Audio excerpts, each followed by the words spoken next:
Hello guys, welcome back to the platform of JRF Adda. मैं मधुश्री हूँ। आपको थंबनेल देख के पता लग गया है कि हम लोग आज किस बारे में डिस्कशन करने वाले हैं, राइट? एग्जाम हो गया अभी।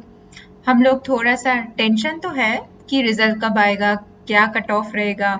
तो ये जो फ्यूचर हम लोग प्रेडिक्ट नहीं कर सकते, पर हम लोग को क्या करना है, अब जो टाइम मिला है प्रेजेंट, है ना, उसको अच्छे से यूटिलाइज करना है।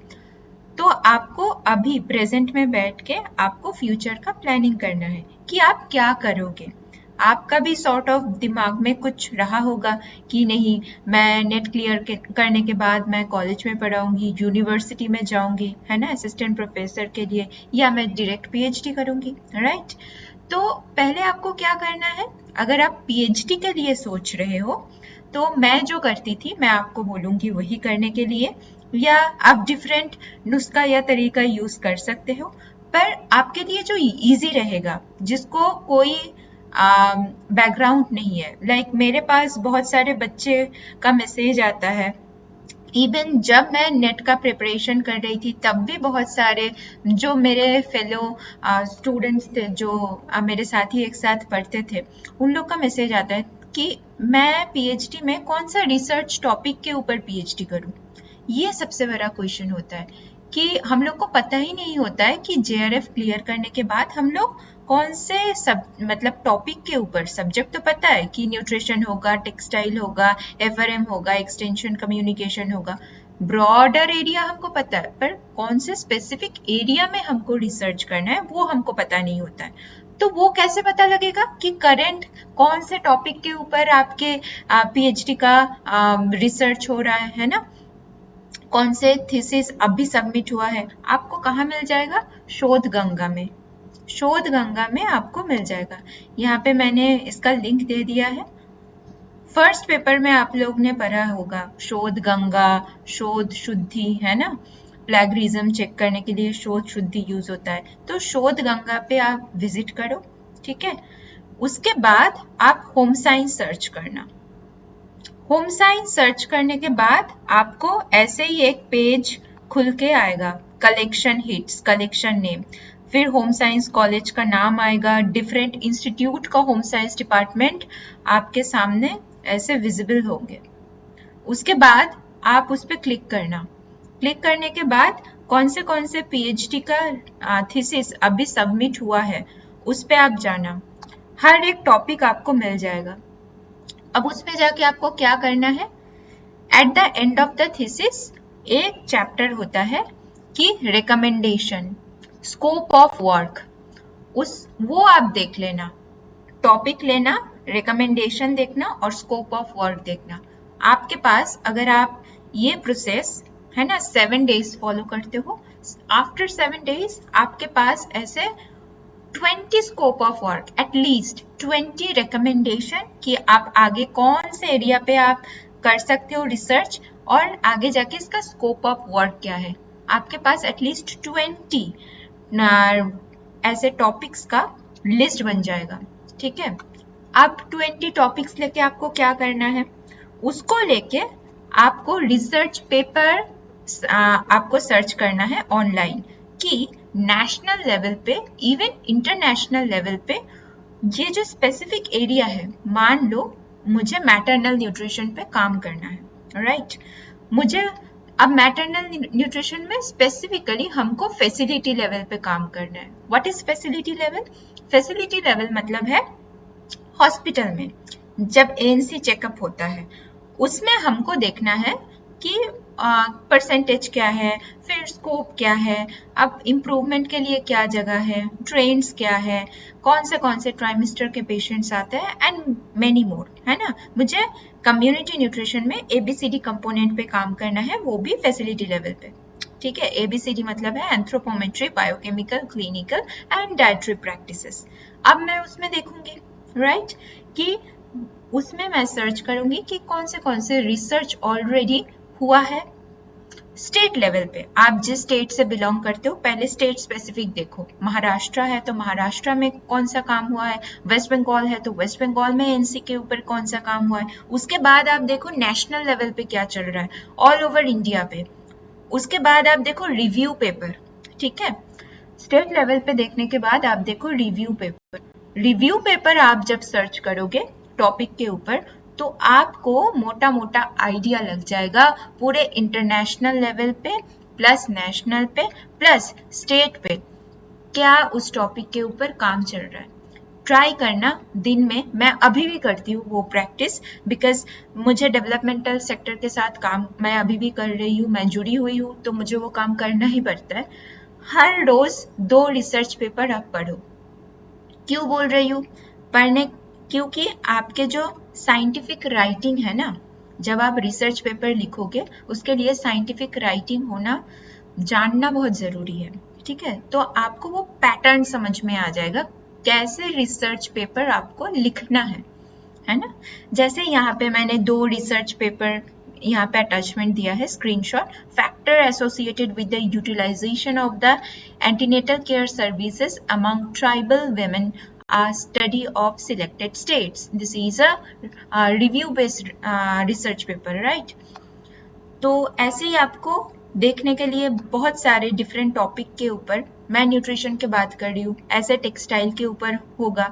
जो टेक्सटाइल वाले बच्चे हैं उनको पता होगा कि कौन से उनका रिसर्च प्रायोरिटी एरियाज है। जो एफआरएम के बच्चे हैं उनको अलग से, जो ह्यूमन डेवलपमेंट के बच्चे हैं उनको पता होगा। क्योंकि मैं न्यूट्रिशन बैकग्राउंड से बिलोंग करती हूँ इसलिए मैं आपको न्यूट्रिशन स्पेसिफिक बोल रही हूँ, है ना। स्पेसिफिकली मैं बोल रही हूँ पब्लिक हेल्थ न्यूट्रिशन या कम्युनिटी न्यूट्रिशन के ऊपर, राइट। सो आपको ये रिव्यू वाला जो रिसर्च पेपर है वो देखना है। स्टेट बेस्ड क्या काम हो रहा है, कौन से स्कीम्स चल रहा है, फिर उसमें ही आपको 2 चीज देखना है, कौन सा क्लिनिकल बेस्ड काम चल रहा है, कौन सा कम्युनिटी बेस्ड काम चल रहा है। ठीक है, ऐसे कीवर्ड्स डाल के आप रिसर्च पेपर सर्च करो। Research paper on dash, research paper on dash, है ना। क्लिनिकल ट्रायल और community based approach in the different stage in the different priority level, ऐसे आप सर्च करो। ठीक है, देखो 2 काम हो गया। पहले शोध आप गंगा में जाओगे, ठीक है, होम साइंस के जितने भी आपके डिपार्टमेंट मिलेंगे उनका जो अभी थीसिस सबमिशन हुआ है या पीरियड आपके आगे सबमिशन हुआ है उसका लिस्ट मिल जाएगा। वहां से आप रिकमेंडेशन स्कोप और देख लोगे। उसके बाद आप रिसर्च पेपर ढूंढना चालू करोगे कि आगे जाके आपको क्या करना है। उसके बाद आफ्टर 7 डेज आप मुझे बोलना कि मैम मुझे क्लियर पिक्चर आ गया है, मैं किसके ऊपर रिसर्च करना चाहती हूँ। ऐसे लोगों को मत पूछो कि उनको क्या अच्छा लगता है ना। आप सोल्यूशन खुद से, जो हम लोग बोलते हैं ना रिफ्लेक्टिव वाला लर्निंग, खुद से आना चाहिए, खुद से सोचना चाहिए, वो करो, है ना। अपने अगर कोई मास्टर्स के टीचर्स, जो प्रोफेसर आपका गाइड है, उनसे आप डिस्कशन करो, है ना। भटको मत। बहुत सारे लोग आपको बहुत सारे ऐसे ना सुझाव देंगे, सजेशन एडवाइस देंगे, ये करो ये करो, अभी रिलैक्स कर लो, 2-3 आप वो देख लो, वेब सीरीज देख लो। ऑब्वियसली आपको सोशलाइजेशन, आपको जो आर सोशल एनिमल, आपको रहना है, आपको अपडेट रहना है, पर 1 घंटा देखो दिन में, 2 घंटा देखो, है ना। उसको प्रॉपर आप अगर यूटिलाइज नहीं करोगे, लाइक हम लोग क्या बोलते हैं कि आपको इन्वेस्ट करना है खुद के ऊपर। अगर आप प्रॉपर 5 to 6 years आप इन्वेस्ट कर लेते हो अच्छे से, अगर नींव मजबूत है तो अच्छा पेड़ बनेगा ना। नींव मजबूत करना बहुत जरूरी है। ठीक है, आप पहले देखो, शोधगंगा में जाओ, रिसर्च पेपर पढ़ो। आपके कैपेसिटी के ऊपर डिपेंड करता है कि आप 2 पढ़ोगे, 3 पढ़ोगे, 5 पढ़ोगे, है ना। एटलीस्ट कोशिश करना 2 रिसर्च पेपर आप पढ़ो। ठीक है, अब रिसर्च पेपर पढ़ने के बाद क्या है, ऐसे बैठ मत जाना।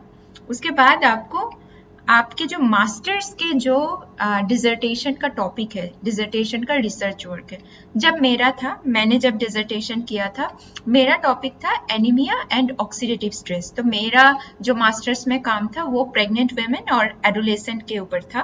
ठीक है, एक क्रॉस सेक्शनल स्टडी था। ठीक है, इंटरवेंशन था 3 months का, प्री पोस्ट मुझे करना था। तो वो मैं जो स्टडी था वो इंडिया का फर्स्ट लार्ज स्केल ट्रायल था। आफ्टर मेरा सैम्पल साइज अराउंड 200 था और same study ICMR control trial ने 2009 में किया था 16 प्रेग्नेंट वेमेन के ऊपर, ठीक है। तो एनफ एविडेंस नहीं था। मैं जो रिसर्च टॉपिक में काम कर रही थी वो बहुत कंट्रोवर्शियल था, तो जो भी था तो मैंने किया। उसके बाद मास्टर्स खत्म होने के बाद मैंने कोशिश किया कि मैं रिसर्च, अपना जो काम है उसको मैं सब जगह पब्लिश करूं, रिसर्च पेपर लिखूं। तो मैंने चालू किया डिसर्टेशन के बाद रिसर्च पेपर। पहले तो मैं पढ़ती थी, अभी भी मैं पढ़ती हूँ, और लिखना। साइंटिफिक राइटिंग एक दिन में नहीं होता है, इसके लिए आपको पढ़ना बहुत जरूरी है, इसलिए अभी से आप चालू करो पढ़ना, है ना। उसके बाद रिसर्च पेपर आप देखो, डिफरेंट जर्नल पे जाओ, ठीक है। जर्नल पे जाके देखो उनका क्राइटेरिया क्या है सबमिशन का, है ना। उसके बाद आप रिव्यू पेपर लिख के आप कोशिश करो ना उसमें आप सबमिट करने की। बहुत सारे जर्नल्स है, पब्लिक हेल्थ के जर्नल है, कम्युनिटी हेल्थ मेडिसिन के जर्नल है, क्लिनिकल ट्रायल के जर्नल है, डिफरेंट है ना, डायटेटिक्स के ऊपर है। आप अपने हिसाब से जो आपके रिसर्च वर्क था उसी के अकॉर्डिंग आप जर्नल चूज करो। वो यूजीसी, ठीक है, यूजीसी रिकमेंडेड जर्नल का लिस्ट है, वो यूजीसी रिकमेंडेड जर्नल का लिस्ट आप डाउनलोड करोगे। Even according to your research area आप जर्नल चूज करोगे, और क्राइटेरिया के अकॉर्डिंग आप, अगर रिजेक्ट होगा 2-3 बार मेरा भी रिजेक्ट हुआ है, उसके बाद मैंने भी सीखा है लिखना, है ना। रिजेक्ट होने दो, उससे हम लोग का लर्निंग मिलता है। ट्राई करो कि सबमिट करने की। उसके बाद आप देखो कि कौन सा कॉन्फ्रेंस हो रहा है ना। आपने, आपका जो एरिया ऑफ वर्क है, clinical nutrition, dietetics, public health nutrition, public health, community medicine, है, इतने जो टॉपिक है, आप डिफरेंट एरिया से बिलोंग कर रहे हो, सारे स्ट्रीम के बच्चे हैं। अब देखो कौन से अपकमिंग नेशनल और इंटरनेशनल लेवल आपके कॉन्फ्रेंस है, ट्राई टू प्रेजेंट देयर, है ना। पोस्टर प्रेजेंटेशन होता है, ओरल प्रेजेंटेशन होता है, एब्स्ट्रैक्ट लिखो। 200-350 आपके वर्ड्स में आपको बेसिकली बोला जाता है कि आप एब्स्ट्रैक्ट लिखो और प्रेजेंट करो। अगर आपका एब्स्ट्रैक्ट सिलेक्टेड हो गया, आप प्रेजेंट करने का मौका मिलेगा। जैसे मैंने भी अपना जो मास्टर वर्क है वो मैंने बहुत सारे जगह प्रेजेंट किया। NSI का NIN में कॉन्फ्रेंस था, उधर प्रेजेंट किया। फिर पब्लिक हेल्थ का एक इंटरनेशनल कॉन्फ्रेंस था जोधपुर में, वो मैंने 2017 में प्रेजेंट किया। 2016 में मैं फर्स्ट, मेरा इंटरनेशनल ट्रिप था मेक्सिको में, माइक्रोन्यूट्रिएंट ग्लोबल फोरम कॉन्फ्रेंस था, वहाँ पे मैंने अपना रिसर्च वर्क प्रेजेंट किया। 2020 में मैं थाईलैंड में प्रेजेंट किया अपना रिसर्च वर्क। तो ट्राई टू फाइंड आउट, है ना, कि कौन सा अपकमिंग आपके एरिया रिलेटेड सब्जेक्ट मतलब कॉन्फ्रेंस है, और आप कहाँ आप प्रेजेंट कर सकते हो। आप एब्स्ट्रैक्ट लिखो अकॉर्डिंग टू देयर क्राइटेरिया, और भगवान के नाम जोड़ के आप सबमिट कर दो, है ना। उसके बाद आप मत सोचो कि सबमिट आप सिलेक्ट होगा या नहीं होगा। अगर रिसर्च में आपके दम है तो सिलेक्ट बिल्कुल हो जाएगा, ठीक है। उसके बाद आप प्रेजेंट करो, इससे क्या होगा, आपका जो इनर कॉन्फिडेंस है बिल्डअप होगा। और एक चीज होगा, आप जब जाओगे कॉन्फ्रेंस में 10 लोगों से मिलोगे, ठीक है, डिफरेंट एरिया से, डिफरेंट ऑर्गेनाइजेशन से, डिफरेंट इंस्टीट्यूशन से आएंगे। उसके साथ आपको नेटवर्क बिल्ड अप करने की अपॉर्चुनिटी मिलेंगी, है ना।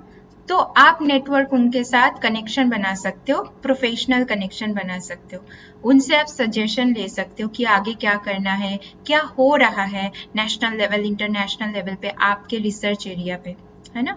तो बहुत सारे अपॉर्चुनिटीज है, बस अपना टाइम ना पॉजिटिवली यूटिलाइज करना।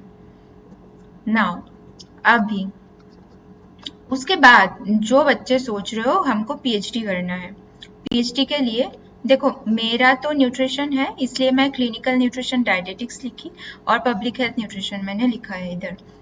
और बाकी जो सब्जेक्ट है, टेक्सटाइल है, अपरेल डिजाइनिंग है, एफआरएम है, extension, education communication, human development, आपको पता है कौन सा बेस्ट यूनिवर्सिटी है ना? ट्राई करो कि वहाँ पे जो सिलेक्शन क्राइटेरिया है पीएचडी के लिए, गाइड से आप बात कर लो, देखो कौन से गाइड है, उनका रिसर्च प्रायोरिटी एरिया क्या है। अगर आप यूनिवर्सिटी सर्च करोगे, उसमें फैकल्टीज में जाओगे, फिर कौन से प्रोफेसर है लिस्ट मिल जाएगा। फिर देखो हर एक प्रोफेसर के प्रोफाइल में जाके कि उनका रिसर्च वर्क प्रायोरिटी एरिया क्या है, और आप जो सोच रहे हो, आपको जो रिसर्च करने का मन है जिस टॉपिक के ऊपर, उनके साथ आपका कनेक्शन बन रहा है या नहीं, ऐसे देखना पड़ता है, ऐसे पहले से सिलेक्ट करना पड़ता है।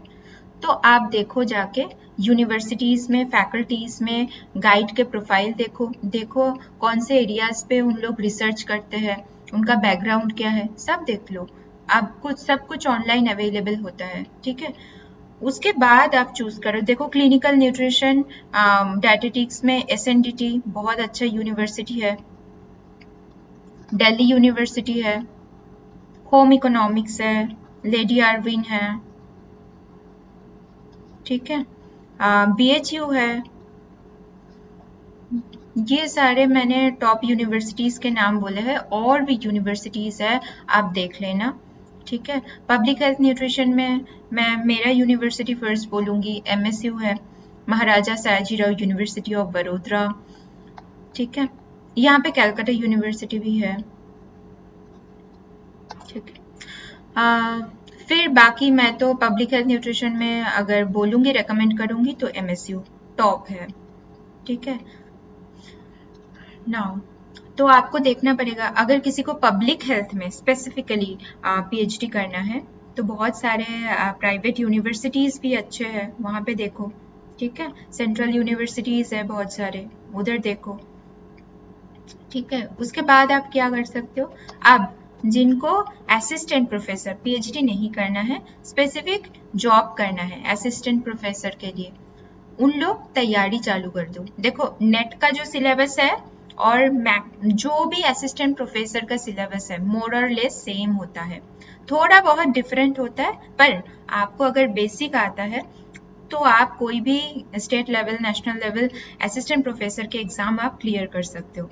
कौन से अपकमिंग एग्जाम है, यूपीएचईएससी है, लास्ट ईयर जुलाई में फॉर्म आया था, अभी तक एग्जाम नहीं हुआ, तो जो लोग लास्ट ईयर भरे हो वो तो शायद कंटिन्यू अभी भी प्रिपेयर कर रहे हो, तो प्रिपेयर करते हुए जाना, कभी भी 1-2-3 महीने में हो सकता है एग्जाम, ठीक है। आरपीएससी भी आया है, एमपीपीएससी आया है, और भी आएगा आगे जाके, ठीक है। तो प्रिपरेशन चालू रखना। होम साइंस स्पेसिफिकली देखो, फर्स्ट पेपर जो होता है वो स्टेट स्पेसिफिक होता है, स्टेट का पॉलिटी पढ़ना पड़ता है, ज्योग्राफी, हिस्ट्री पढ़ना पड़ता है, करंट अफेयर्स पढ़ना पड़ता है, वो सिचुएशनल होता है, सडनली हम लोग को 1-2 महीने में उसको प्रिपरेशन मतलब करना पड़ता है। पर आपके जो होम साइंस है, वो अगर आप पहले से प्रिपेयर करके रखते हो ना, तो ऐसे ही कॉन्फिडेंस बिल्डअप हो जाएगा। तो उसके लिए आप टाइम टेबल बना सकते हो, देख लो पहले एमपीपीएससी का फॉर्म अगर किसी ने भरा है, आरपीएससी का फॉर्म भरा है, तो टाइम टेबल बनाओ। पेपर 1 में हमको इतना टाइम देना है, 3 घंटा, पेपर 2 में बाकी टाइम हम पेपर 2 पढ़ेंगे, ठीक है। और प्रीवियस ईयर का जो क्वेश्चन है, ये जो मैंने एग्जाम के नाम बोले, यूपीएचईएससी, आरपीएससी, एमपीपीएससी, इसका पीवाईक्यू सॉल्व करने की ट्राई करो, और उसका ऑप्शंस के अकॉर्डिंग सॉल्व करने की आप ट्राई करो, और इन डेप्थ रिवीजन करते रहो। यूजीसी नेट होम साइंस का जो सिलेबस है, उसको इन डेप्थ आप रिवाइज करो। इतना ऑप्शंस अवेलेबल है, आप एग्जाम खत्म होने के बाद वेब सीरीज देखते हुए आप इतना कुछ कर सकते हो, ठीक है। तो पॉजिटिवली यूटिलाइज करो। और जो बच्चे सोच रहे हो इस बार मेरा जेआरएफ नहीं होगा, बहुत सारे बच्चे होंगे, बस वो दिसंबर के लिए प्रिपरेशन चालू करो, इन डेप्थ वे में पढ़ो। हताश होने की, उदास होने की कोई ज़रूरत नहीं है, मौका सबको मिलता है, बराबर मिलता है ना, उसको यूटिलाइज करना बहुत ज़रूरी है। मैंने आपको बहुत सारा ऑप्शंस दे दिया, एक प्लेट में, मतलब अगर आप मुझे पूछो, मुझे किसी ने ऐसे कोई गाइडेंस नहीं किया। मैं खुद सर्च करती थी क्या क्या ऑप्शन मेरे पास है, मैं आगे क्या कर सकती हूँ। मैं ऐसे ही अपना खुद का खुद मैं पढ़ती थी और खुद का टाइम टेबल बिल्डअप करती थी और टाइम को यूटिलाइज करती थी। मैं अभी भी वैसे ही करती हूँ।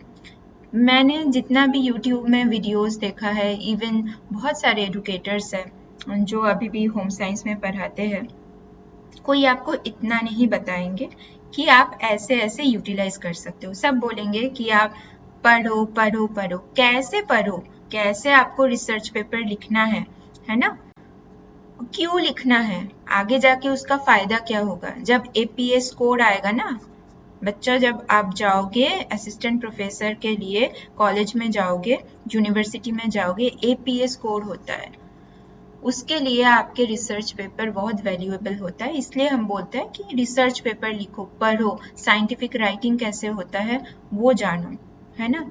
तो ये जानना बहुत ज़रूरी है। बाकी आप लोग सारे बच्चे होशियार हो, अभी बहुत सारे आपके पास ऑप्शंस है, सोशल मीडिया है, उसको यूटिलाइज करो। इतना तक ही मैं बोलूँगी। बाकी कोई भी अगर आपकी क्वेरीज है, क्वेरीज जितना भी है आप कमेंट सेक्शन में मुझे बता सकते हो। मैं कोशिश करूँगी मैं सबका जितना भी क्वेरीज है मैं उसका जवाब दूँ। मिलता है नेक्स्ट सेशन पे, और अपना तैयारी जारी रखना। होम साइंस के लिए अगर आपने एक बार अच्छे से प्रिपरेशन कर लिया है, कोई भी आप स्टेट लेवल असिस्टेंट प्रोफेसर के एग्ज़ाम आसानी से क्लियर कर सकते हो। इतना आपके नींव मजबूत होना चाहिए, है ना। खुद पे भरोसा रखो, हम लोग बहुत कुछ कर सकते हैं, है ना। तो मिलते हैं नेक्स्ट सेशन पे, और तब तक के लिए टेक केयर।